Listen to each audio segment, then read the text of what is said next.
Bonjour et bienvenue à 3P Francophonie. Ceci ici aujourd'hui, c'est un webinaire qui est une initiative de Trois Principes Francophonie, qui est une communauté sœur de la 3PGC, la communauté mondiale des Trois Principes.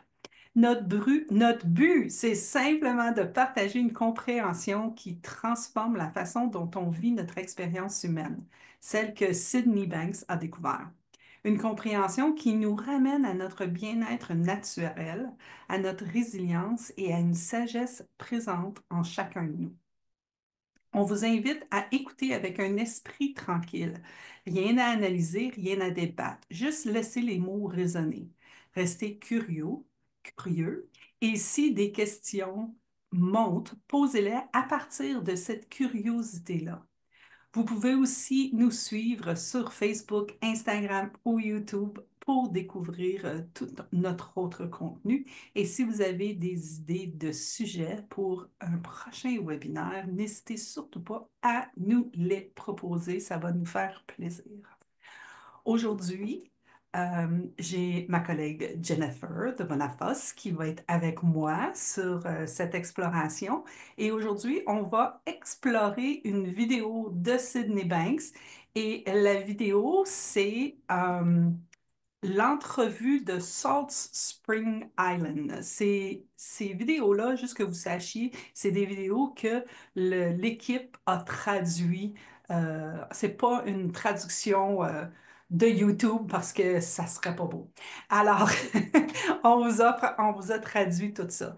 Et donc, je vais partager mon écran, partir la vidéo et on va regarder ça ensemble. Partageons la bonne, partageons le son. Et voilà.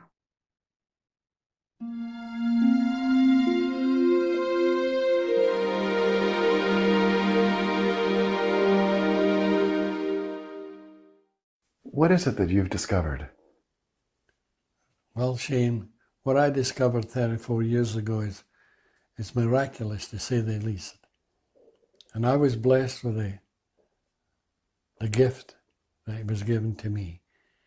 And what I found out, there was three divine principles: divine mind, divine consciousness, and divine thought. And they are the three principles that hold the secret to all human experience. And I realized when I first found them, if psychology and psychiatry could understand this, it would change psychology and put it into another dimension altogether.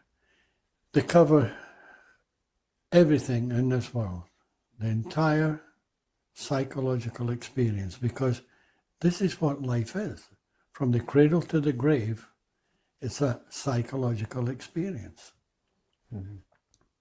It's all brought about by using mind, consciousness, and thought. And without these principles, there wouldn't even be life. And they're the Trinity. There can't be any more because they're the Trinity. They're the total essence of all life here on earth. Could you once again talk about the three principles and what they are and what they mean? Well, let's put it this way. I'll digest the story and we'll go back 34 years ago and I'll tell you the story, how it happened. And maybe this will help you. I remember I was sitting in the living room reading the paper, the newspaper, and I stood up to tell my late wife something. And instead, I looked out the picture window at the ocean, and it was like being sucked down a tunnel, literally sucked down a tunnel. And all of a sudden, I was shrouded by white buzzing light. And I went beyond time, space, and matter, beyond this world, and realized that all life was a great illusion created from this formless energy. Then I don't know how many seconds it took, but this light vanished, and I turned around and started to cry. And I said to my late wife, I'm home, I'm free, I've made it, I've conquered this world. Now that was a very unusual thing for me to say.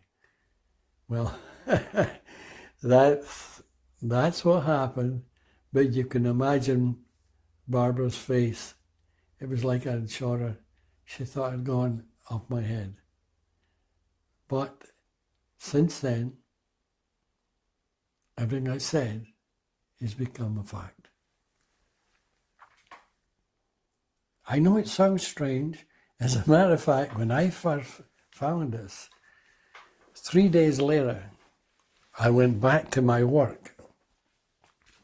And unknown to me, I'd changed so much that nobody knew me. My voice was different. My face was different. The way I talked was different.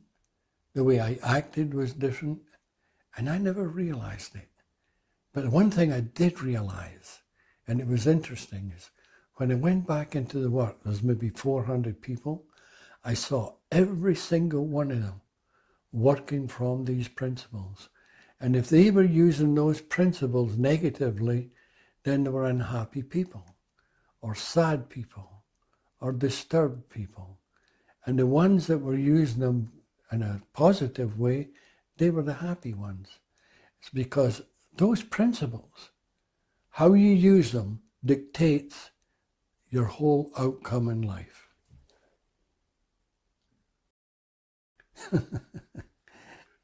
You wouldn't be alive if you weren't using them. You're using them all the time. You just have to understand that you are. You are using them all the time, but you're using them wrongly sometimes. Sometimes you're using them correctly. But if you know what they are, then you can go around and change your life. And why it happened to me, I have no idea. Because to be truthful with you, I was definitely most undeserving, but it did happen. And that's what you call self-realization. You realize how you are connected to this world. You realize what some people call the oneness of life. You realize that everything becomes from a divine, formless, spiritual energy before creation. And when this formless, divine energy takes form, we call it creation. Well, you go further, the whole world is an illusion. The second we leave our mother's womb, we start using those three principles, mind, conscious, and thought, to see creation. The second we do that, we're into our intellect, and we lose this wisdom that was deep in our soul before birth. And the idea is to go back and claim this wisdom. That's why the great mystics have always told you, look within for the answer. It's not out there. Out there is the illusion. This is what we blame for our problems. Then we create more problems. But if you look inside, you find the wisdom. Once you find the wisdom, you become wiser. It's like we're helping business people. We don't know anything. I don't know anything about business. I'd never even try. I don't have to. If I'm trying to help a businessman, I would try and get him to find his own wisdom. Then when he finds it, he becomes a wise businessman. And that goes for any profession in the world. You're not telling them what to do, you're making them wiser. And this is what these three principles do. As I say, they're the trinity to all human experience here on earth. They're the essence, they're the lost secret that the psychologists and psychiatrists have been looking for since day one. And I realize they've been taught certain things. And I know it's difficult to believe, but you see, what they were taught was from the outside to go inside and make you better. And that's not it. The secret lies when you realize the wisdom you seek is inside, then you go outside and change it. That's the difference. It's so simple, and yet it's so profound. And people think, well, I know all about mind, conscious, and thought because intellectually I can see it. But that's not it. My pet parrot could say mind, conscious, and thought, but the parrot wouldn't know anything about it. And they'll say, well, come to an end once you realize that. That's not true. If you start talking about the principles, you could talk forever because they cover everything in this world. You could never come to the end of discussing the three principles. It'd go into psychology, psychiatry, philosophy, theosophy. It would go into mysticism. It would go into physics, neuroscience. It's got the ultimate answer. Now, I don't know anything about physics because I only had a grade 9 education. But after this experience, I knew I'd found the ultimate answer that the physicists were looking for.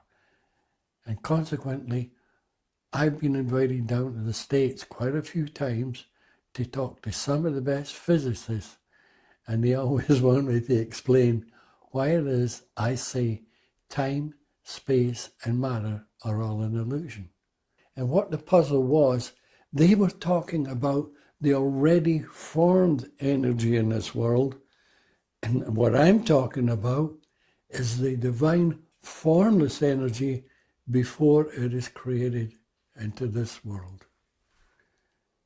But after I was finished, two of them came up to me and said, you know, Sid, we don't have a clue what you're talking about, but we know you know. And I thought that was a beautiful thing to say. And someday, I'd love to go back again. It is. It's a divine illusion, suspended within the boundaries of time, space, and matter.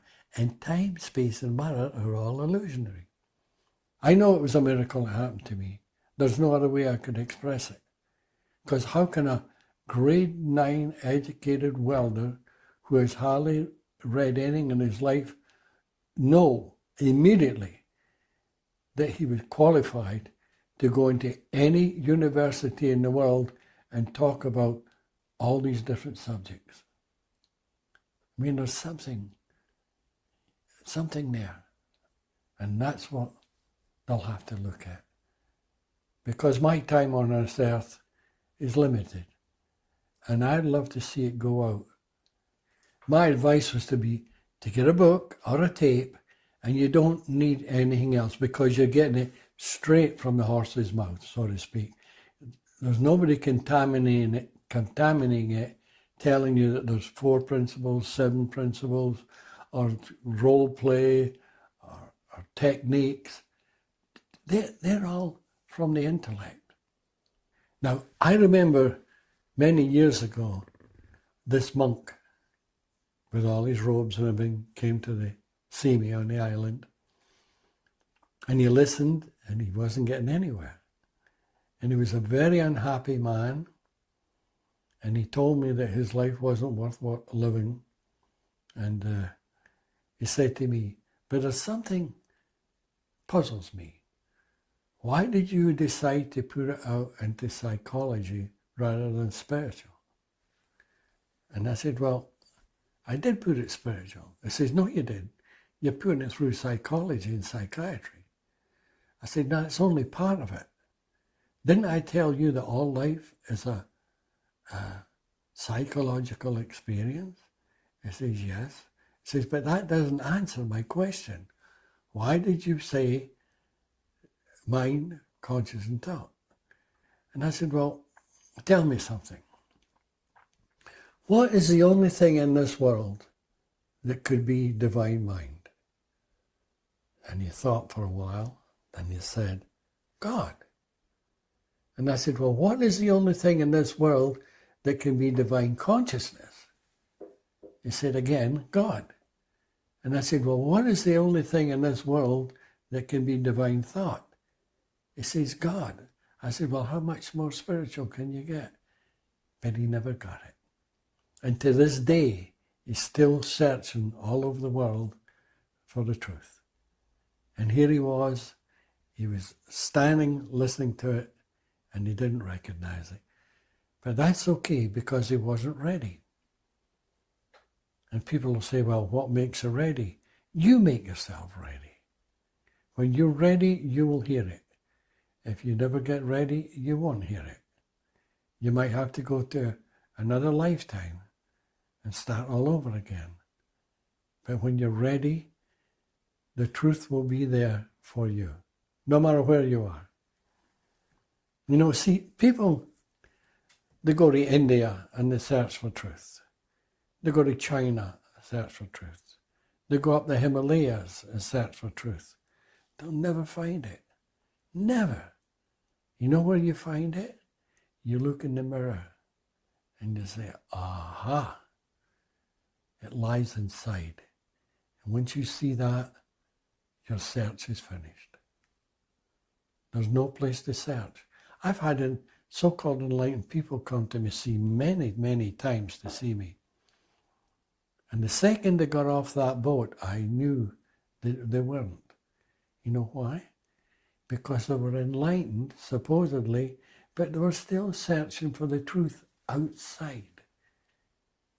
They only thought they were. There's that thought again, eh? Whatever you think the world is, that's what the world is to you. Whatever you think you believe, that's your belief system. It's all thought. If you think you're a sad person, you're going to be a sad person. If you think you're a happy person, you're going to be a happy person. The thought creates the deeds.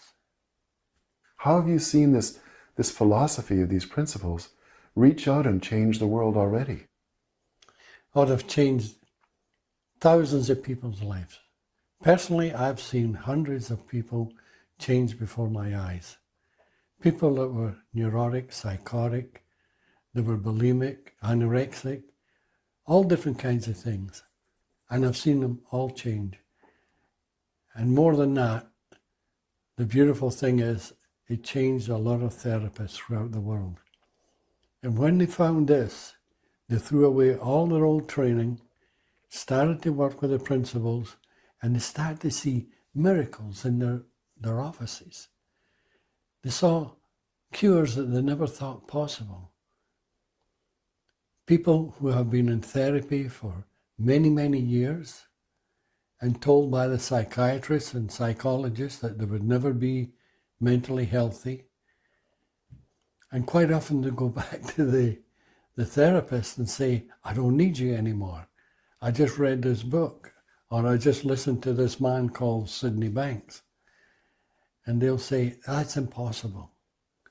And they want to give them more treatment, but they'll walk away. Do you know what's happened? Because they have jumped ahead of the therapist. And this is how powerful this is. And this is why I say, if the therapists of the world ever really start to take this, there'd be healings all over the world. I've been in a jail where there was 300 people, and every single one of them was carrying that book, The Enlightened Gardener. And I heard so many stories, it was unbelievable. I heard one story. Now, this girl wasn't in jail, but I met her there because she's now a teacher. And her story was fantastic. When she was young, a young lady, she got abducted by a policeman. And she got tied up, she got raped, she got beaten. Now finally the police found them and she was released. But then she had to go for medical help for quite a few years. And she was in and out of hospitals. She had every kind of treatment known to man. And she showed me a letter where the hospital sent her, signed by a psychiatrist, saying that she would never be mentally healthy and she'd need help all her life. Now, when I walked into that jail, she came up to me and she hugged me and thanked me. And really, I didn't even know what she was talking about. But then she told me the story. And I'll tell you something, it was unbelievable. And that lady now is so healthy that she's become a teacher. She teaches the 3 principles to other prisoners. And all those therapists that have changed, they've told me that what they were doing didn't work. And now they're thrilled. They love their work, whereas before they were all cracking up. They were all leaving their profession. But now they go to work and they love it because they know they're helping people. Now that's quite different. That's really quite different. Maybe one last thing was, what's your hope for humanity? What's your hope for the world? Well, my hope for humanity is that the level of consciousness rises. See, nobody can change this world. I've said many times, for the world to change, the consciousness of humanity has to be elevated. Because right now, the conscious state of the world is in a deplorable condition. And this is why there's wars, atrocities, killings, etc., etc. And it's going to get worse. Believe me, it's going to get worse. Unless the consciousness rises. And I've had therapists that will argue with me and say, hey, Sid, just a minute. We've had conscious raising seminars for years and they don't work. No, they didn't. They weren't raising the consciousness. They were telling you what you do with your consciousness. And if you ever realize the difference between what you do with it and the true nature of consciousness, then that elevates you, your consciousness. Then when you look out into the world, it looks different. And that's what people have to do in mass, is lift their level of consciousness. They look outside and see a different world, then the world will change.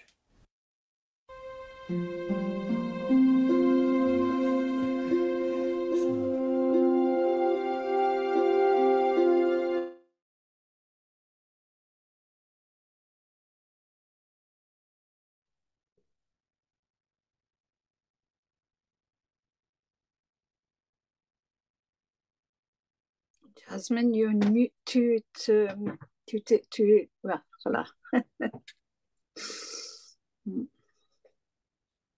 Wow.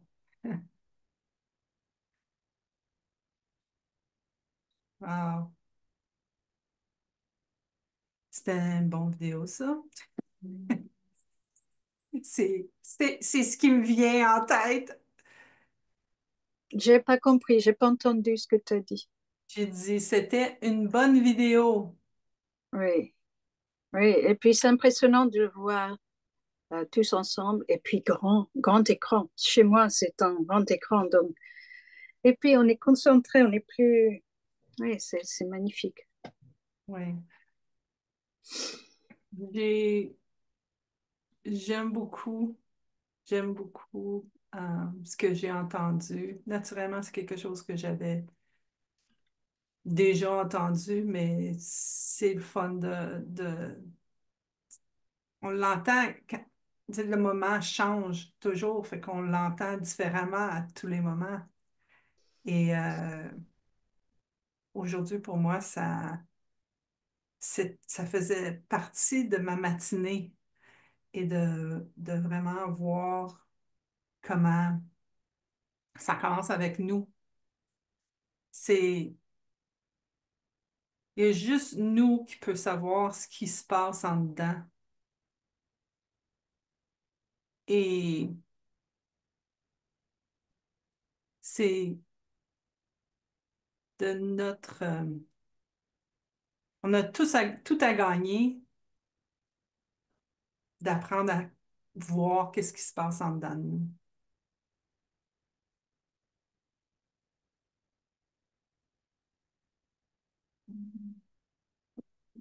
Désolée.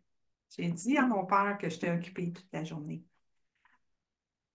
On va en profiter pour demander à Hervé. Hervé, lever sa main.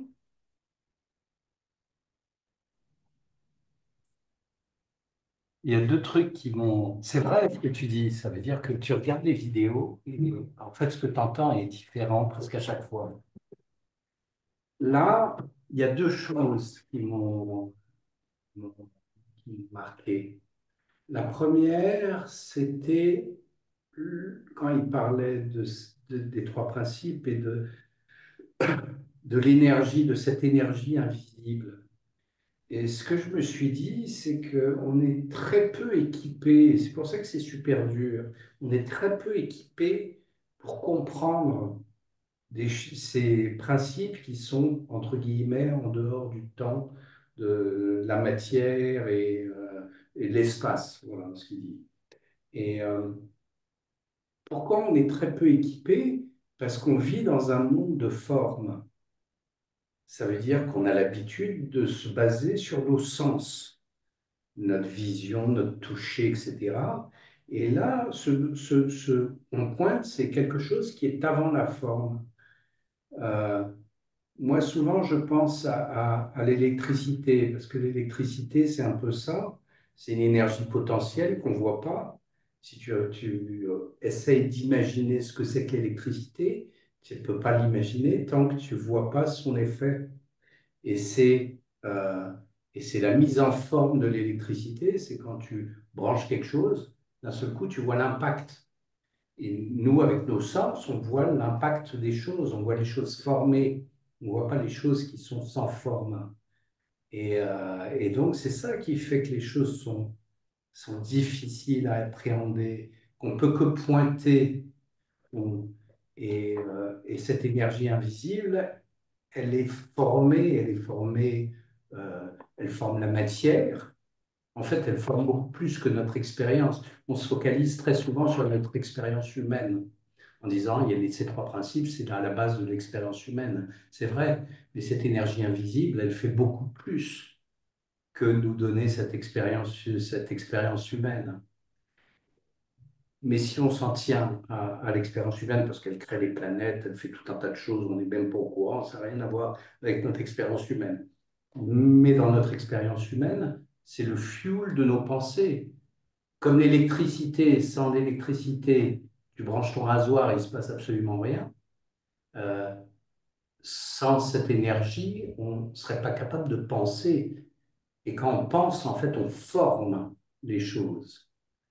C'est de la pâte à modeler, on forme notre expérience grâce à cette énergie. Donc ça, c'était une des choses qui m'a paru claire quand il parlait que, en fait, euh, on n'est pas très bien équipé pour comprendre ces trois principes parce que ces trois principes, ils font partie du monde d'avant la forme. C'est cette énergie potentielle, la conscience aussi, tout ça, c'est avant la forme, hein. Donc ça, c'est un des trucs. La deuxième chose, c'est quand il parlait d'être brillant au-delà du temps, de l'espace et de la matière. Je pensais au temps et à la représentation qu'on a du temps. Et comme le temps est vachement important pour nous, on pense très souvent au passé et au futur. On se dit le passé et le futur, oui, il s'est passé tout ça dans le passé et on imagine plein de futurs possibles dans notre vie où on va être mieux, etc. Et de dire le temps n'existe pas dans notre expérience de la vie, et que c'est une illusion, c'est assez difficile à comprendre le fait que le temps n'existe pas. Et effectivement, le passé, tous les événements qui sont passés dans le passé, Ça n'existe plus, il n'y a que le moment présent. Donc quand on pense au passé, ce qu'on fait, c'est qu'on ramène dans notre tête, on crée quelque chose qui représente ce qui s'est passé dans le passé. Donc on a des mémoires, des choses, mais quand on pense au passé, c'est toujours dans le moment présent qu'on pense au passé. Et c'est en ce sens que le passé n'existe pas. La seule chose qu'il y a, c'est ce truc-là, moment par moment, moment par moment. Voilà, c'est ça notre expérience de la vie, elle est moment par moment. Et à chaque fois qu'on part dans notre tête, dans le passé et dans le futur, on fait toujours ça dans le moment présent. Et en ce sens, le temps n'existe pas. Il n'y a que cet instant à chaque moment qui passe. Et dans cet instant, on forme quelque chose. On forme. Et quand on pense au futur, à tous les futurs possibles, on est toujours en train de créer quelque chose. On crée une certaine représentation de ce qui peut se passer dans le futur, mais ça n'existe pas. La seule chose qui existe réellement, c'est notre création dans le moment présent. Il n'y a pas de futur, il n'y a pas de passé. Alors, effectivement, quand Sydney Bank il parle de gens qui ont des traumas ou qui se sont passés dans le passé, et il parle des psychologues qui les remettent dans ces traumas pour essayer de résoudre ces problèmes, il dit, il n'y a rien de plus stupide, pas de plus stupide, mais quand on se remet dans notre problème, ce sera toujours dans le moment présent, même si on s'imagine que c'est le passé. Et en recréant les trucs de traumatisme, tout ce qu'on fait, c'est qu'on souffre dans le moment présent, au moment où on se les rappelle. Ça me fait penser à, tu sais, si j'avais une plaie sur ma main qui était, tu sais, comme toute ensanglantée, puis tu sais, qui était vraiment tendre, tu sais, je serais pas en train de mettre mon doigt dedans, puis en train d'essayer de coller ma peau, puis d'essayer de l'arranger, parce que je le sais que tout ce que je ferais, c'est de l'empirer. Tu sais, c'est juste, OK, non, touche pas, là, ça va guérir, right? C'est comme, on, mais, et tout ça, c'est innocent aussi, tu sais, c'est comme, c'est ce qu'on a appris, tu sais, comme quand tu parlais, ça n'existe pas, ça n'existe pas, ça n'existe pas, tu l'as répété souvent, puis j'étais comme, non, mais ça existe, mais ça existe en mots, ça n'existe plus, c'est plus, tu sais, c'est une énergie qu'on crée, c'est comme, on dit le mot, mettons, on dit ça m'est arrivé, et puis là, on met notre énergie sur les mots, sur ce que c'est. Ça existe maintenant. Tu sais, on l'a formé, puis là, tout notre focus est sur cette partie-là. Mais si on regarde le moment présent, il- c'est qu'est-ce qui est présentement. Tu sais? Ce qui est présentement, c'est on est en train de parler. Il n'y a pas de problème. Moi, que la terre commence à trembler et que je vous dise, OK, il faut que je sorte dehors parce qu'il y a un tremblement de terre, ça va être aussi qu'est-ce qui se passe dans le moment. Tu sais. Il y a ce qui est et il y a ce sur quoi on est en train de mettre notre attention. Mhm. Et ça, c'est le principe de prendre conscience, ce sur quoi on met notre attention. C'est comme une flashlight, une lampe éclairante, je ne sais pas comment on appelle ça, une lampe de poche. Donc la lampe de poche, en fait, elle éclaire quelque chose à un certain moment. Et notre conscience, c'est ça. Et si tu parles de traumatisme ou de pensées perturbantes, etc., tant que tu mets pas ta lampe de poche dessus, ça n'existe pas, entre guillemets, dans ton expérience humaine, Ouais. ce traumatisme, etc. Tant que tu n'as pas mis ton attention dessus, tant que tu l'as pas amené dans ta conscience, ça n'existe pas dans ta réalité. Alors tu vas dire, oui, mais ce truc-là, il a vraiment eu lieu. Il y a eu, je me suis fait casser la gueule dans le métro par des gars, etc. Tu ne peux pas dire que ça n'existe pas. Alors, Effectivement, ça a eu lieu. Mais tant que tu mets pas ton attention, tu ne l'amènes pas dans ton esprit en disant, voilà, il faut faire attention à ça, c'est un problème, je dois travailler dessus. Tant que tu ne le ramènes pas dans ton champ de conscience, en fait, ça n'existe pas Oui, dans ça ta existe création ou seulement. ta réalité. Ça existe seulement quand tu te le rappelles. Ça me fait penser à, tu sais, j'ai eu des amis dans mon jeune, si je retourne, tu sais, dans ma jeunesse où j'ai des amis que j'ai arrêté de parler aux amis parce que j'étais fâchée pour. Me souviens pas, c'était quoi? C'est juste que j'étais fâchée. Puis j'ai arrêté de leur parler. Mais pourquoi? Je peux pas dire. Je peux pas l'expliquer, tu sais.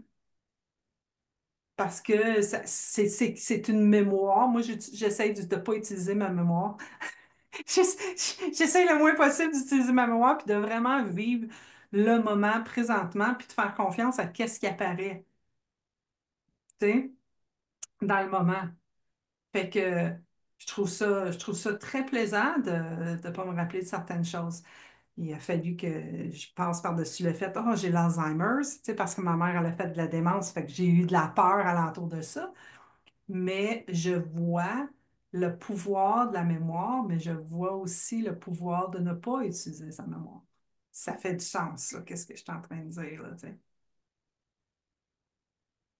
Puis c'est moi, ce qui m'est venu dans aujourd'hui, dans qu'est-ce que j'entendais Sid dire, c'était vraiment tu sais, je comprends la pensée, je comprends que la pensée, on la forme et tout ça, mais je pense que la conscience, c'est ce, je pense pas, je le sais, ce que j'ai entendu, ce que j'ai appris depuis tout ce que j'étudie, la conscience nous permet de voir la pensée,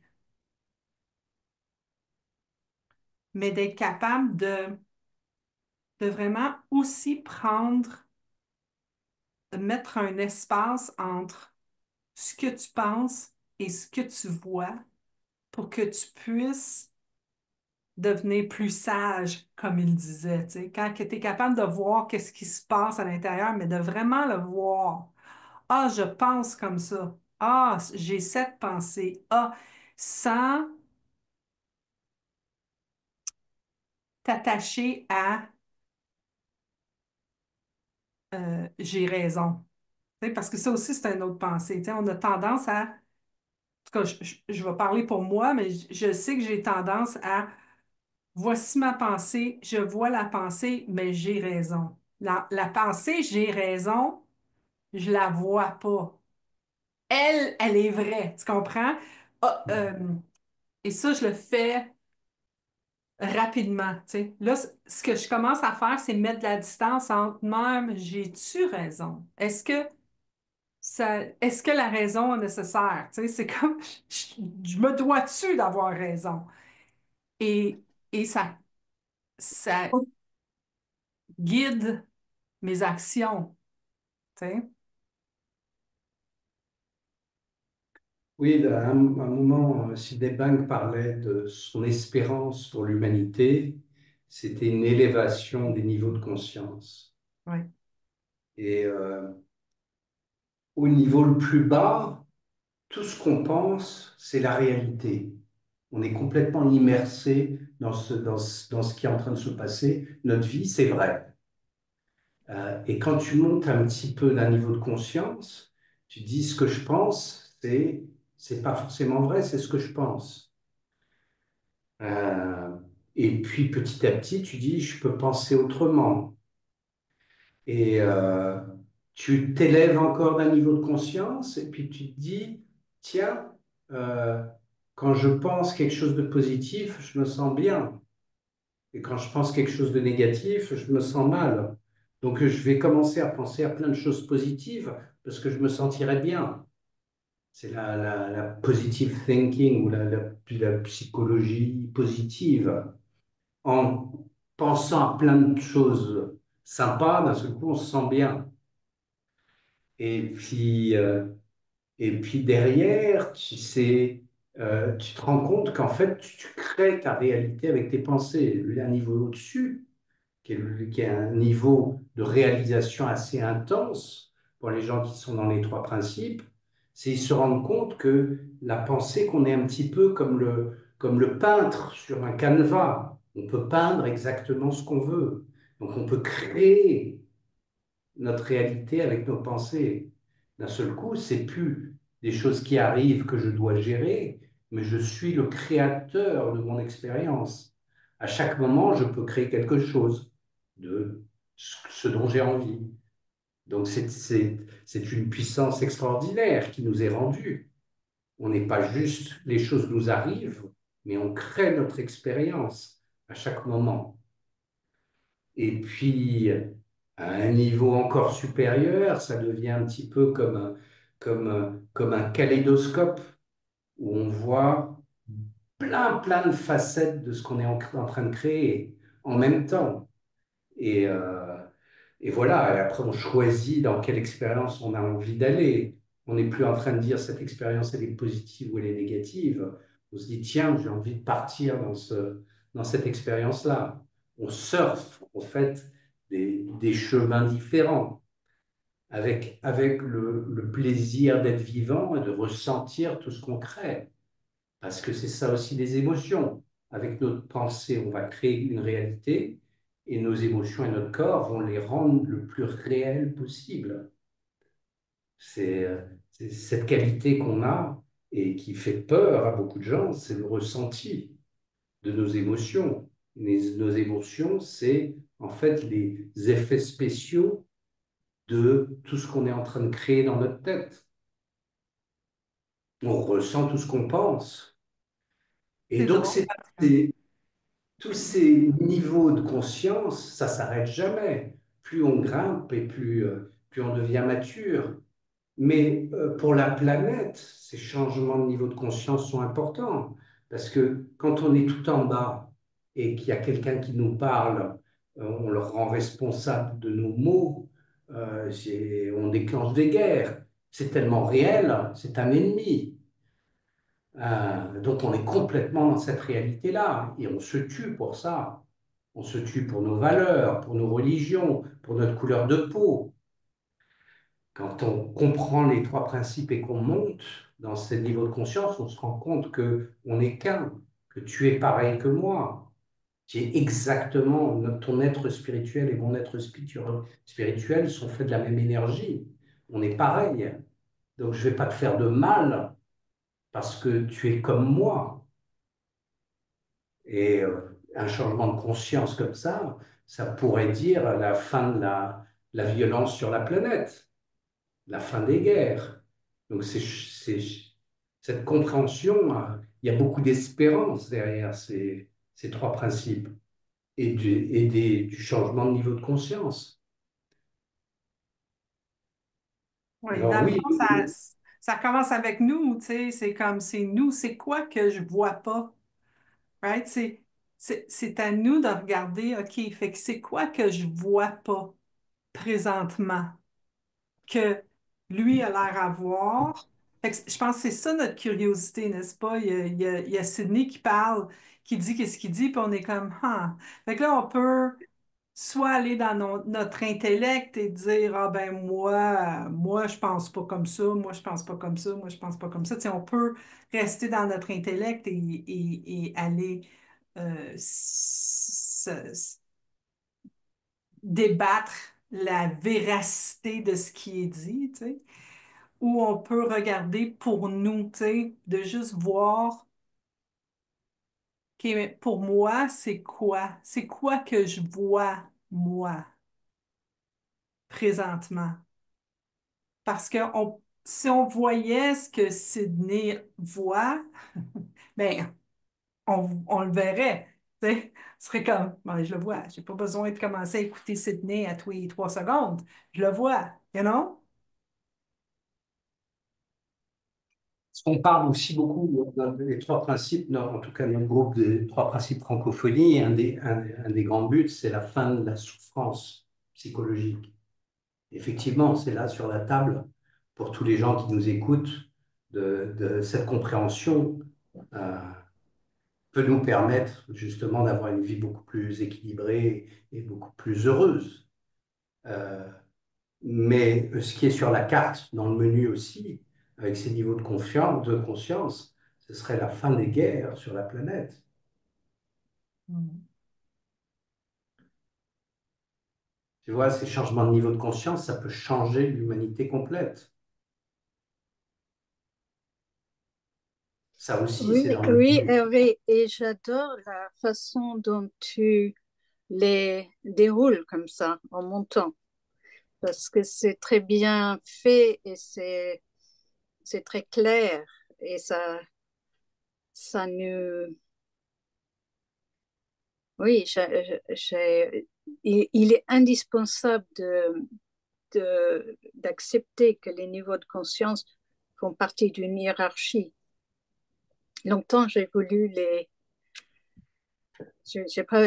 pas voulu accepter que les niveaux, mais Sydney Banks est vraiment clair dans ce vidéo là-dessus.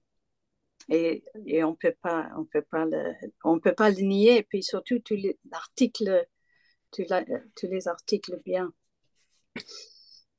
On Et parle de toi, l'ascenseur. On parle souvent de l'ascenseur des niveaux de conscience. oui, Et mais effectivement, toi, c'était une présentation beaucoup plus belle que l'ascenseur qui, moi, j'ai des associations d'hôpital. Donc là, ce que tu as dit, c'était beaucoup plus vaste et plus aéré qu'un ascenseur. Hein.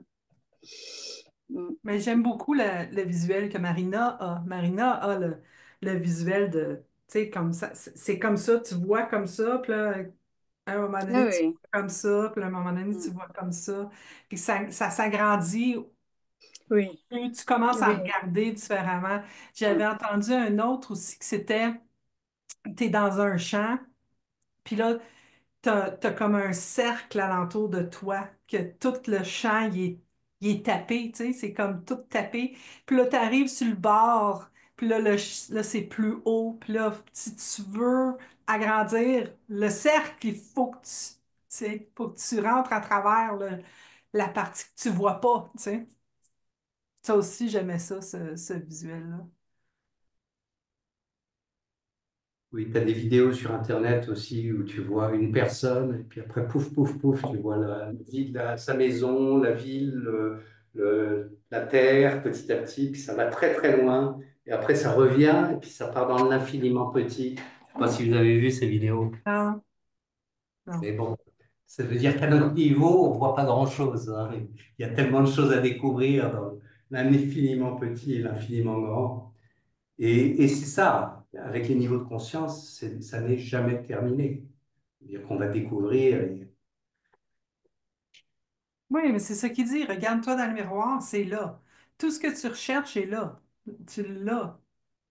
Tu sais. Mais là, moi, je suis comme, ben là, peut-être que Hervé va me le dire, peut-être que Jennifer va me le dire, peut-être que, tu sais, on a tendance à aller, à sortir à l'extérieur de nous, puis de, de chercher la réponse, tu sais, à une question, plutôt que de juste explorer pour nous. En tout cas, moi, ça l'a shifté dans les dernières années où ce que là, je viens avec le qu'est-ce que j'entends, qu'est-ce que je vois pour moi et non pas aller chercher la réponse. Puis d'ailleurs, c'est très... J'ai de la misère maintenant à aller dans des événements où ce qui te donne la réponse, là. Faites comme ça va fonctionner. Tu sais, j'ai beaucoup de difficultés à écouter ça parce que j'y crois plus maintenant.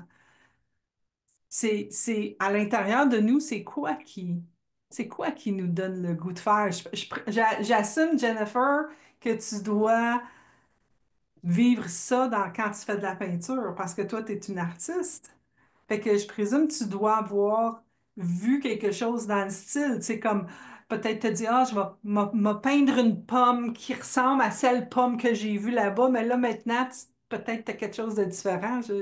Juste une question comme ça qui me vient, là. Je ne sais pas parce que je suis en train de préparer une exposition qui aura lieu la semaine prochaine et je ne sais pas.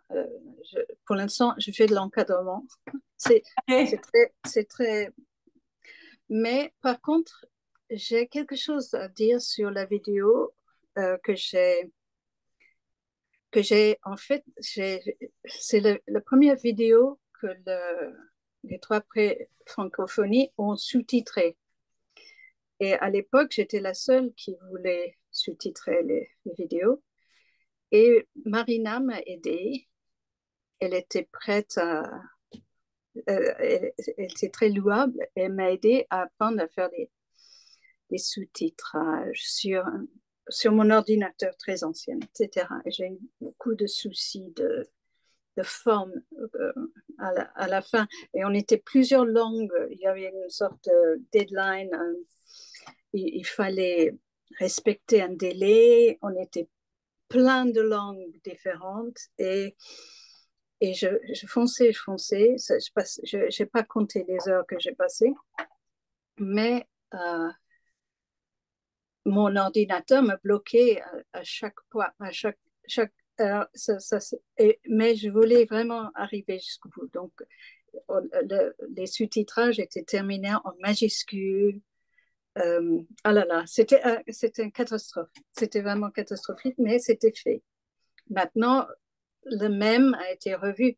Mais d'un coup, toutes les heures que j'ai passées euh, ont fait que ce vidéo-là, je l'ai vraiment fréquenté. Mais aujourd'hui, pour la première fois, j'ai pu écouter l'histoire de la jeune femme en prison. Euh, j'ai pu l'écouter et l'entendre du point de vue de Sid. Euh, Vraiment pour la première fois, parce que dans ma jeunesse, j'ai été dans les groupes euh, féministes dont il parle, des groupes de rap group, on les appelait, et c'était pour prendre conscience de notre, etc. Donc, depuis l'époque, I mean, si un homme parle d'une jeune femme qui a été traumatisée, etc., moi, je jugeais tout de suite. Et je disais non. Euh, je rejetais je jugeais tout de suite et je rejetais. Donc, cette histoire, aujourd'hui, je l'ai entendue du point de vue, je l'ai entendue avec amour, amour du point de vue de Sid, raconté comme il l'a raconté. Et ça m'a vraiment, oui, ça me touche de voir que les niveaux de conscience évoluent constamment et que, ouais, oui, c'est et aussi, ce qui est intéressant, c'est que ce film a été, l'entretien a été fait par un jeune homme. euh, Vraiment, il a rencontré Sid à l'âge de 16 ans. Il est venu, il a pris un avion et il est venu à Salt Spring Island pour le filmer. Enfin, c'était la fin de la vie de Sid. Et il est toujours en vie. Euh, Shane Kennedy. Shane Kennedy, voilà. Et il nous a dit un truc génial hier soir sur les trois principes. Euh, il a dit, je l'ai noté là-bas, c'était pour terminer, c'était service, non, esprit de service divine et égo, égoïsme divine. C'était la formule qu'il utilisait pour décrire notre rôle ou notre engagement dans les trois principes.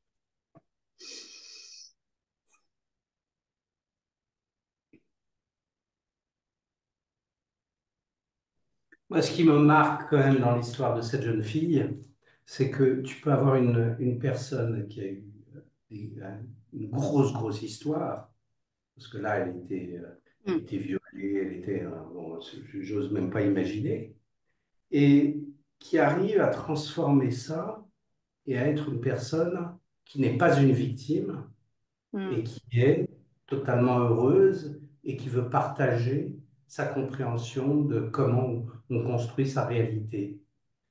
Euh, Tu peux avoir une personne qui a des petites choses, entre guillemets, qui va être complètement dans un rôle de victime et qui sera malheureuse toute sa vie, et d'autres personnes qui arrivent à surmonter et à se créer un futur heureux. Et, euh, et je trouve que ça, c'est quand même un point qui est très fort, parce que ça veut dire que quels que soient les... les problèmes que tu as eus dans ta vie et les traumatismes que tu as eus dans ta vie, tu peux arriver à créer une vie pleine de bonheur. On a vu ça aussi avec les rescapés d'Auschwitz, où il y a eu des personnes qui ont eu des vies totalement fantastiques derrière, avec au départ une histoire complètement horrible. Donc ça donne quand même beaucoup d'espérance sur les gens qui ont des petits problèmes, entre guillemets. De savoir que on a tous en nous cette capacité à construire une vie heureuse et riche. Tu vois, Mm. c'est ça que j'ai entendu aussi dans cette histoire. Mm. Je ne sais pas si nos participants auraient des questions ou auraient quelque chose qu'ils aimeraient partager, eux, vu qu'il nous reste encore, il nous reste encore du temps. Allez, Francis. Oui, euh, alors c'est vrai que je suis d'accord avec toi quand on visionne les vidéos de Sydney Banks, on peut avoir l'impression qu'on a déjà entendu tout ce qu'il dit, mais le fait est qu'à chaque fois, il y a quelque chose de différent. Alors, quoi, je ne sais pas, c'est, je dirais que c'est presque incompréhensible, mais voilà, c'est différent. Mm. Oui, bon, moi j'ai quelques questions en fait, hein, parce que moi je vous écoute, hein, je suis comment dire, C'est en ah mince, exploration. je trouve pas le mot. Non, enfin oui, je suis en exploration, mais je suis surtout, enfin je vous écoute religieusement, quoi, c'est ça que je veux dire. OK. Euh, oui, quand Sydney Banks dit que sans les trois principes, il n'y a pas de vie. Il ne parle que de vie humaine, il ne parle pas des animaux, qui eux n'ont pas de pensée. On est d'accord? Ou j'ai pas tout compris? Moi, je dirais que c'est pas ça du tout. Parce que moi, euh, je l'ai entendu parler, et puis il y a un livre de sortie, mais en anglais. Il y a un super euh, CD de Cinebank qui s'appelle Great Spirit. Et lui, son idée sur les animaux, c'était très spirituel. Oui, c'est intéressant hein, parce que pour lui, les animaux font partie de la même spiritualité que nous. Ouais, je pense, moi aussi, je suis d'accord avec ce que Jennifer dit. Mes animaux, pour moi, ont les trois principes. Je suis capable de voir comment ils comprennent. Je pense que qu'est-ce que Sid veut dire par il y a pas de vie, c'est que les trois principes, c'est la vie. C'est dans le fond, c'est un, right? Les- Sydney là, a dit, OK, pour expliquer c'est comment ça fonctionne, il l'a séparé en trois, mais c'est un tout. c'est on fonctionne avec tout ça. C'est, on a tous la sagesse, on a tous la conscience et on a tous la pensée. Et chacun d'entre nous, on l'utilise différemment.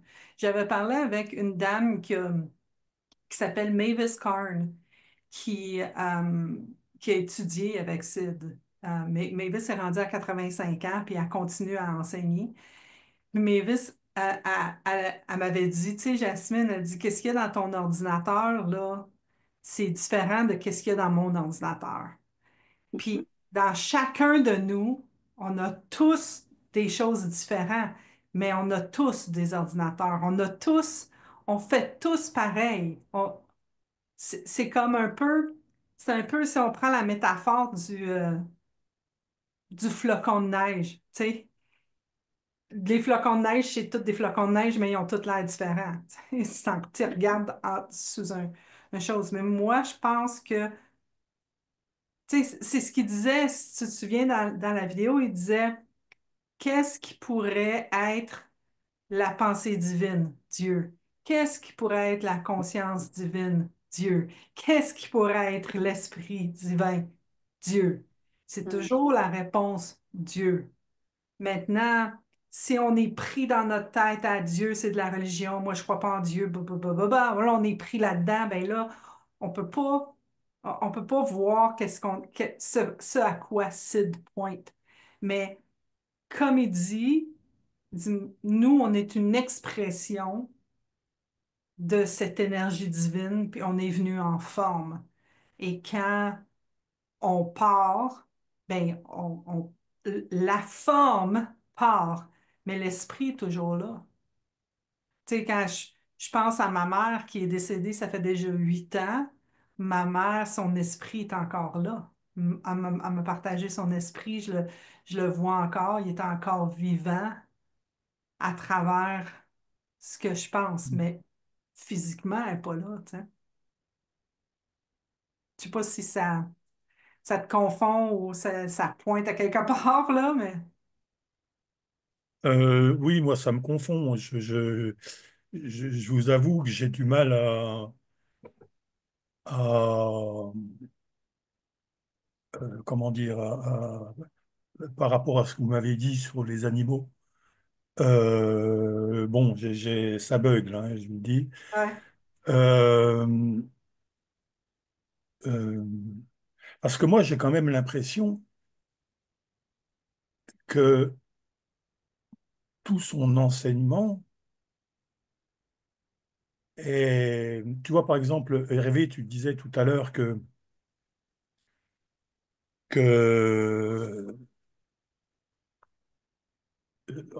comment je peux expliquer, comment tu as dit, où tu parlais de l'informe avant la forme. Euh,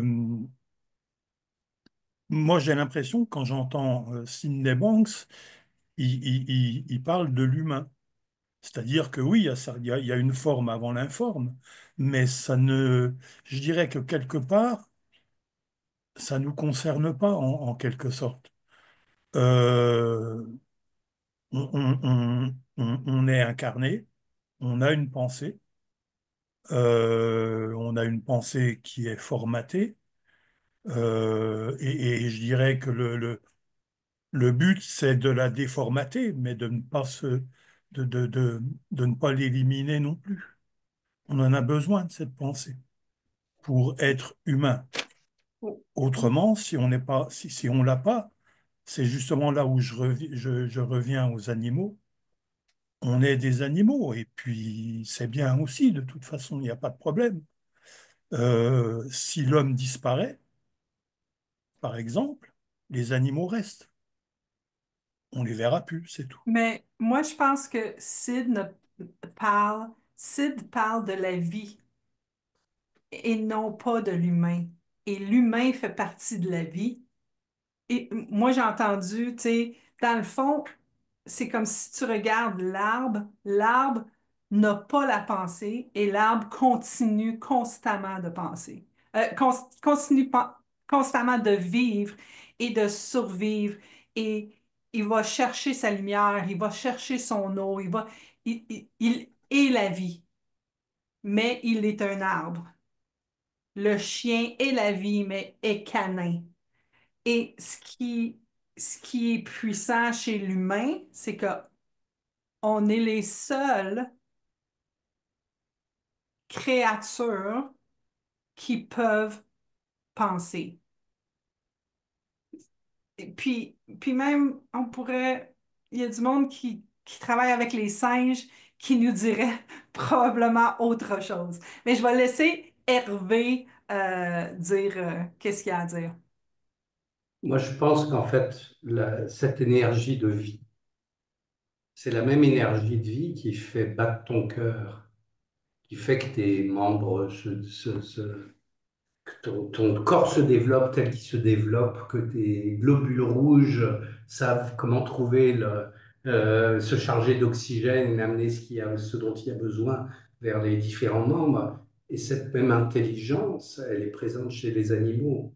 Tu vois, elle fait tout un tas de choses. La médecine, on ne sera jamais au bout de ce que ça fait, tellement c'est incroyablement complexe. Cette même énergie de vie, elle est là chez les animaux, elle est là chez les plantes, elle est là chez pas mal de choses, en fait. C'est cette même énergie de vie qui est présente chez les animaux. Et Maintenant, la sur pensée, I mean, je ne comprends pas comment on peut imaginer que les animaux ne pensent pas. Alors, c'est pas le même type de pensée. Ça veut dire que nous, les hommes, entre hommes et femmes, on a, au niveau du cortex, on a le lobe frontal qui est dédié à certains types de pensée sur lequel on peut structurer les choses, on peut créer tout un tas de choses dans notre tête que les animaux n'utilisent pas. Donc il y a très très peu de place dans le cerveau pour ça. Maintenant, quand tu parles à un chien en lui disant c'est le moment d'aller la promenade où on y va, je peux te dire que là, d'un seul coup, on voit tout à fait ce qu'ils pensent. Parce qu'ils vont réagir immédiatement. Non seulement ça, ils sont capables de reconnaître des sons, les associer à un concept. Tout ça, c'est de la pensée. Oui, oui, oui.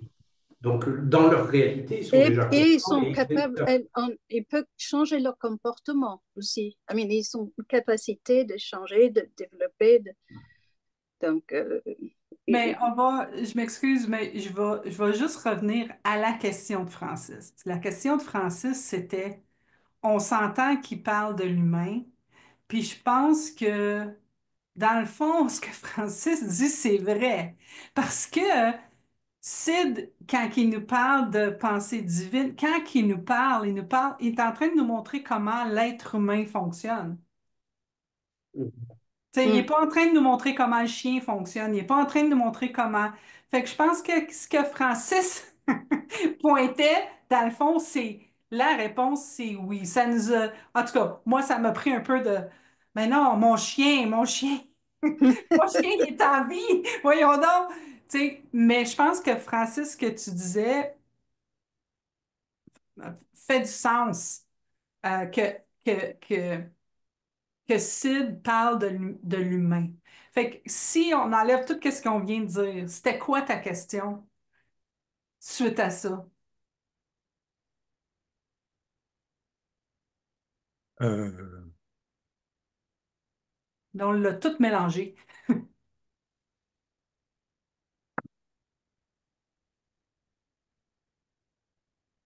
était surtout une précision le, sur le sens que je dirais de l'existence de Sydney Banks en tant que ce qu'il a vécu après la réalisation, qui est de guider les hommes. Voilà, moi je le verrais comme ça. Euh, euh, et moi, ce qui m'intéresse chez lui, mais comme chez beaucoup d'auteurs, c'est qu'il me parle de l'être humain, c'est-à-dire que j'en suis pas rendu, moi encore, aujourd'hui, si tu veux, j'ai bien des problèmes à régler avant.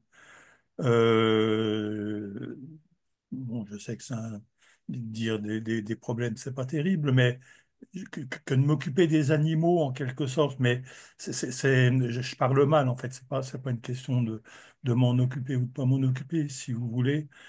Oui, moi, il s'adresse aux êtres humains. C'est comme euh, tout ce qu'il dit, en fait, j'entends un résumé très résumé de tout ce qu'on entend dans la Bible, par exemple. C'est-à-dire que les trois principes, ils sont dans la Bible. Je parle bien de la Bible, hein, je ne parle pas de religion. C'est une métaphore gigantesque, la Bible, et qui se répète à chaque fois, et qui, le message qui a été donné à Jésus, c'est les trois principes, en fait, hein, pratiquement tout le temps. Et même dans le Premier Testament, de toute façon. Moi, je l'entends comme ça. Quand j'entends les trois principes, par exemple, j'entends j'entends le Notre Père, j'entends Notre Père, donc l'Esprit, j'entends la conscience, qui est la mère, la terre-mère, l'Esprit Saint, et le Fils, qui, avec sa capacité à penser, justement, et étant le Fils, donc représenté par Jésus, étant, euh, comment dire, la perfection faite homme. Je pense qu'on ne peut pas dépasser cette perfection dans dans la conscience. Et pour moi, Sydney Banks, il, il- il a réalisé ce que Jésus a réalisé, par exemple, mais pas que lui. Et j'utilise beaucoup la métaphorique biblique parce que je la trouve belle. Voilà. Moi, j'entends ça comme ça. Et donc, pour en revenir aux, aux animaux, euh, oui, j'entends ce que tu dis, hein, Jennifer, hein, mais le- tout le message de Sydney Banks, moi, ce que j'entends, c'est qu'il parle aux humains, il parle pas aux animaux. Et il parle pas de l'informe. Moi, j'entends ça, hein, j'entends qu'il parle pas de l'informe, c'est-à-dire que il parle aux humains, et d'abord, il le dit, hein, dans la vidéo, sa préoccupation, c'est de ramener l'homme à la raison, quoi, et qu'il arrête, qu'il advienne de devenir en paix. Ouais. Voilà, alors j'affirme rien du tout, hein, c'est une discussion. Oui, non, c'est Euh, passionnant. J'adore t'écouter et je suis très contente. Je ne sais pas, ça me plaît bien de t'entendre parler de la Bible parce que je ne savais pas. C'est un aspect de. I mean, pour nous, toi, tu es un inconnu, donc ça nous permet vraiment de partager beaucoup de choses, beaucoup en profondeur, et c'est vraiment très agréable.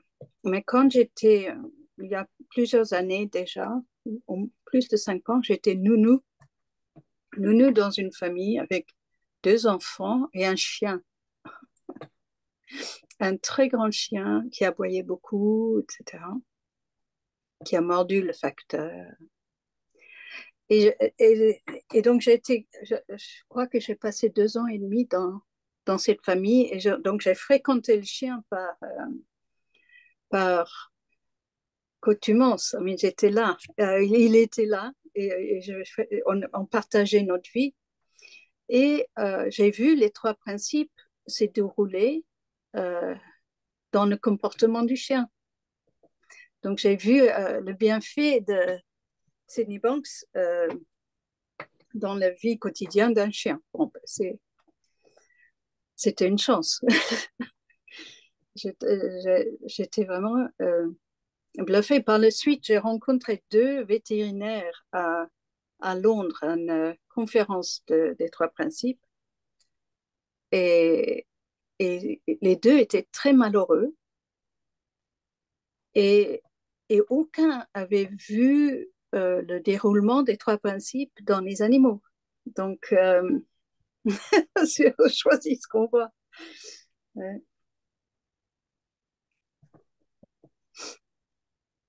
Oui, il y a l'aspect spirituel. Souvent, dans l'être humain, il y a deux dimensions, une dimension humaine et une dimension spirituelle. Et de plus en plus dans notre monde, euh, il y a une perte de compréhension de notre dimension spirituelle. Il y a, je ne sais plus comment il s'appelait, de Chardin, qui disait, nous sommes des êtres spirituels ayant une expérience humaine et pas des êtres humains ayant une expérience spirituelle. C'est-à-dire qu'à notre base, notre nature est aussi spirituelle. Bien entendu, dans les religions, on touche, dans toutes les religions, hein, et dans toutes les sagesses orientales, on touche à la spiritualité du besoin de regarder cette dimension spirituelle dans notre vie de tous les jours. Et Et, Hervé, j'ai et adoré ta façon de le montrer. Tu as dit, nous avons un aspect humain comme ça, et tu as mis la spiritualité en horizontal. Et j'ai trouvé ça merveilleux. Et je pense que c'est juste. Tu vois, la spiritualité n'est pas une ligne verticale, pour moi. ok. Et c'est le côté à ras les pâquerettes de la vie quotidienne, que on peut sentir la spiritualité. En tout cas, dans notre société moderne, il y a de plus en plus un déni de cette dimension spirituelle dans l'être humain. Et ce déni fait qu'il y a beaucoup de gens qui ne trouvent pas de sens à la vie. Il y a un manque de sens. Et donc, il y a beaucoup de recherches de sens dans la vie. Actuellement, quand il y a un déni de cette dimension spirituelle qu'on a tous. Moi, ce que je veux dire, je veux adresser la partie où justement Francis parle de la Bible. Mais je pense que tous les gens qui enseignent ceci, avec qui j'ai parlé, peuvent dire que on parle tous de ça. Tu sais, tous les gens, toutes les religions, on parle de ça. J'ai une copine qui est grecque orthodoxe, puis je lui parle souvent, puis elle dit, mais toi, Jasmine, t'es orthodoxe. Tu sais, je suis sûre que t'es orthodoxe parce que tout ce que tu me dis, là, c'est qu'est-ce que mon prêtre me dit, tu sais. Puis je suis comme, what? Mais tu sais, quand on parle de la vérité, on se rejoint tous parce que c'est là qu'on pointe. On est en train de pointer vers la vérité. Et c'est pour ça que il y a il y a des choses qu'on entend, que ça soit dans n'importe quelle religion, même ici, on le sait naturellement, non, ça, c'est pas la vérité. Ça, c'est inventé. Et on pourra pas dire pourquoi, mais on sait. Fait que c'est cet endroit-là, je pense qu'on n'utilise pas. C'est comme qu'on on écoute plus ce qu'on pense que ce qu'on sait. Tu sais, souvent, quand je parle avec mes clients, c'est justement ce que je veux dire. C'est dire, qu'est-ce que t'aimes? T'aimes la vanille ou t'aimes le chocolat? Puis là, ils vont me dire, moi, j'aime le chocolat. Puis là, je vais dire, mais pourquoi? Et tout ce qui vient après le pourquoi, la seconde que tu te poses un pourquoi et que tu trouves une réponse, ça, c'est tout de l'intellect. Puis on a tendance à rester dans cette partie-là. Mais le chocolat, c'est ce que tu aimes. Tu n'as pas besoin d'expliquer pourquoi, c'est quelque chose d'instinctif.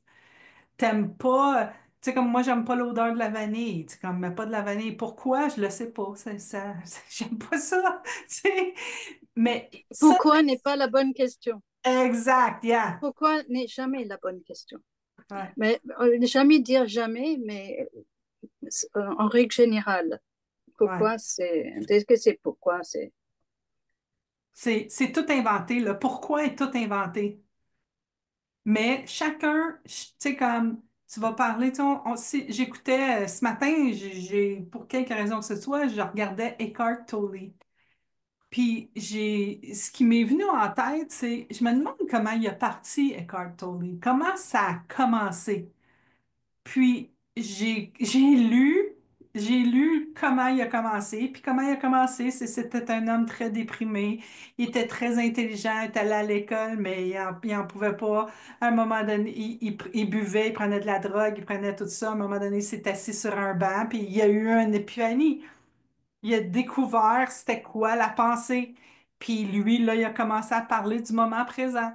Et c'est ça qui a créé. Mais tu t'écoutes Eckhart Tolle. Eckhart Tolle, il est strictement moment présent, tu sais, comme il va toujours, mais il parle des pensées, tu sais.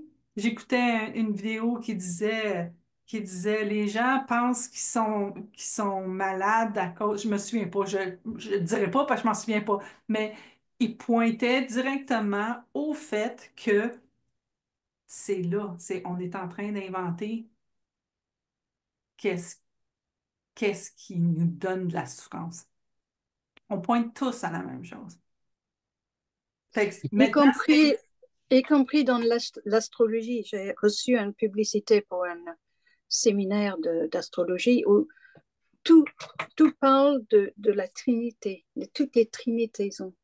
Donc, la Trinité, puis j'ai entendu dire que dans la religion juive, on n'acceptera jamais la Trinité, mais Bank c'est très bien reçu dans la communauté juive. Donc, c'est c'est. Ouais. c'est ce qui te parle à toi, tu sais. Mm, C'est quoi qui te parle à toi, qui te fait ouais. toucher ta vérité, puis que tu l'entends, tu sais. C'est comme quand Francis, tu dis, je l'écoute parler, puis moi, il me parle à lui-même. Right? Et tu écoutes parler religieusement. Tu nous écoutes parler religieusement. Euh, c'est pas, c'est pas chez nous que tu vas trouver les réponses. Oui, mais ça fait rien. Une bonne conversation, par exemple, hein, Francis? C'est, c'est ce que vous dites, ce que dit Bang est très agréable à l'écoute. C'est drôle quand tu parlais par rapport au chocolat, Oui. Jennifer. Jasmine, euh, comment? c'était C'est Jasmine moi qui qui Ah, a parlais pardon, de pardon, chocolat. Jasmine, mais c'était bien à toi que je parlais, Oui. Jasmine, mais bon. Euh, Parce que oui, c'est vrai qu'il y a juste à aimer le chocolat et puis il n'y a pas à disserter dessus. Euh, J'aime beaucoup le chocolat, mais j'aime beaucoup le vin aussi. Et, l- Moi aussi. et le fait est que quand tu goûtes un vin, très bon vin, un nectar, et que tu le humes, tu le goûtes avec le nez, tu le goûtes ensuite avec la bouche, et que tu dissertes avec des amis sur la somptuosité de ce vin, c'est très agréable aussi. Oui. Même si c'est de l'intellect, c'est très agréable d'en parler entre amis aussi, je trouve, non? Pour le chocolat, c'est la même chose. Mais tu vois, écoute, ce que je viens d'entendre dans ce que tu as dit là, je vais te dire les mots qui m'ont frappé. Tu as dit même si c'est de l'intellect. Et ce que j'entends dans ce que tu dis, je l'entends parce que je l'ai eu longtemps. La sagesse, c'est bon, l'intellect, c'est pas bon. C'est ce que j'entends. Je ne sais pas si c'est ce que tu penses, mais ce que j'entends quand ces mots-là sont prononcés, c'est comme si, OK, mais l'intellect, là, faut pas trop que j'y aille. Faut pas que, tu sais, C'est ça que t'entends, non? Non, c'est-à-dire que je répète ce que tu as dit, en fait, par rapport au chocolat, c'est que de l'intellect. Et donc, Oui, c'est moi, tu vois. et moi, je ne mettrais pas du tout le fait de déguster un vin, mais sentir une fleur hein, c'est infini. Je mettrais justement pas ça dans l'intellect, moi, je mettrais plutôt ça dans la poésie. Et Oui, pourtant, ce sont des mots, et pourtant, c'est de la dissertation, et pourtant, en fait, on devrait juste, enfin, on devrait pas, c'est pas le mot, mais se contenter de le déguster. Mais non, on est entre amis et on le partage. C'est magnifique. mm, Voilà, c'est euh, voilà, moi je l'entends comme ça.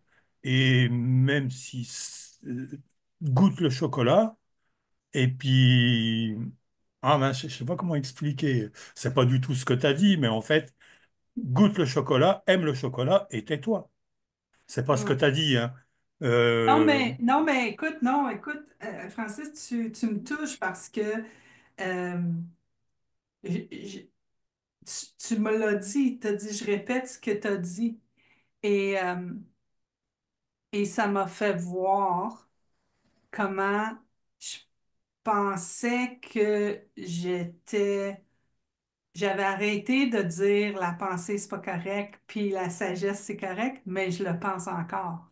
Tu comprends? Tu vois-tu? Parce que je l'ai dit naturellement, qu'est-ce que j'ai dit? Mais là, tu me l'as répété. Fait que là, puis quand tu me l'as répété, j'ai dit, ouais, ouais, mais c'est pas ça. Mais tu me l'as dit. Ouais, mais Jasmine, je fais juste répéter ce que tu viens de dire. Fait que là, j'ai fait comme, oh man! Encore une fois, c'est tout ce que c'est. Fait que merci de me le montrer. Parce que oui, c'est vrai, c'est, c'est correct d'avoir de la. Ah, ma chienne, elle va jamais. Viens, viens. Non, non. Sidney Bank disait, oui, il y avait un groupe de gens qui utilisaient les trois principes positivement et ils menaient des vies super agréables, et d'autres qui les utilisaient négativement et qui menaient des vies très difficiles. Quand ce que tu décris là, hein, de discuter autour d'un vin, c'est utiliser les trois principes de manière positive. C'est tout. hum, hum, On va pas s'arrêter de penser, c'est ce qu'on fait tout le temps. Donc hum, on crée avec nos pensées sans arrêt. Si tu crées des choses qui sont positives et qui te rendent heureux, très bien, continue. C'est quand tu commences à te taper dessus et que tu as mal, il faut commencer à regarder ce qu'on est en train de créer.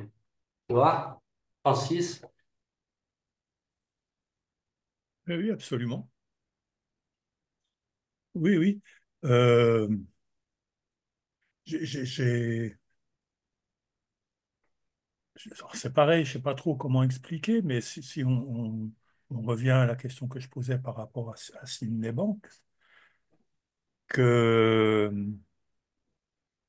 bon, j'avais l'impression qu'il ne parlait que de la psychologie humaine et, et, et de ce qui ferait que on accède à la paix intérieure.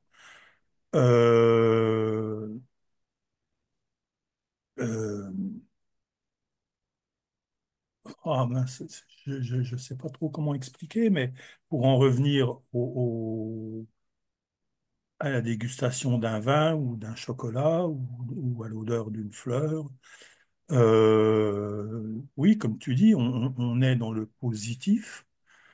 Il ne s'agit absolument pas de se débarrasser de la pensée quand, quand elle est positive, quoi. Je pense que les hommes d'il y a quelques millions d'années, ou peut-être moins, je ne suis pas je suis pas très scientifique, mais ils devaient apprécier de sentir une fleur. Je Tout à fait. pense, hein, je ne vois pas comment il peut en être autrement. Et pourtant, leur pensée était rudimentaire. Je pense qu'il n'y avait pas, il y avait certainement pas d'ego démesuré encore. Euh, et voilà, déguster un bon Oh, fruit. Alors, si on regarde Si on en revient aux animaux, hein, les animaux, s'il a le choix, il va laisser ce qui lui plaît pas et il va manger ce qui lui plaît.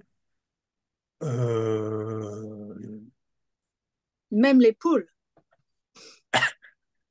certainement, certainement, Jennifer, oui, les poules, enfin, euh, voilà, je suis un petit peu perdu dans ce que je voulais dire, mais en fait, ça rejoint la même chose. Il ne s'agit pas de se débarrasser des pensées, il s'agit de bien les utiliser. Et je peux te donner un exemple de la conscience des poules, parce que j'en garde aussi par moment là, et les propriétaires sont revenus, donc je suis en vacances. Mais tu sais, ici, on a un insecte très toxique qui s'appelle la chenille processionnaire, et il niche dans les arbres, et puis en plein hiver, ils descendent et ils se baladent en ligne, et ils s'enterrent. Et, et un jour, je suis allée voir les poules et il y avait une procession de chenilles dans leur enclos. Et j'étais vraiment, j'étais très inquiète. Et, et j'ai observé les poules. Et les poules font comme si les chenilles ne sont pas là. Ils ne les picorent pas. Ils sont toxiques. Si tu, si tu si tu marches sur une chenille, les chenilles se défendent en lançant des dards et les chiens se font attaquer, etc. Les poules font comme s'ils ne sont pas là et les chenilles ont traversé leur enclos sans que les poules les regardent. Et c'est l'intelligence. Hein. C'est l'intelligence des poules. Bon, mais écoutez, on a dépassé notre temps. Oui. Fait que je pense qu'on a eu une belle exploration. Merci, merci à vous tous d'avoir été là. Et notre prochaine rencontre, je crois que je vais vous dire ça à l'instant. Laissez-moi aller cliquer mon clic. La prochaine rencontre, c'est le 8 mai et c'est un nouveau sens à votre vie, éveiller votre potentiel caché. Donc, c'est le 8 mai. Vous pouvez trouver sur 3pfrancophonie.org pour pouvoir vous inscrire. Alors, merci tout le monde. Merci Merci. bien. Merci Merci tout le beaucoup. monde. À Allez, À bientôt. bientôt. Bye bye. au revoir.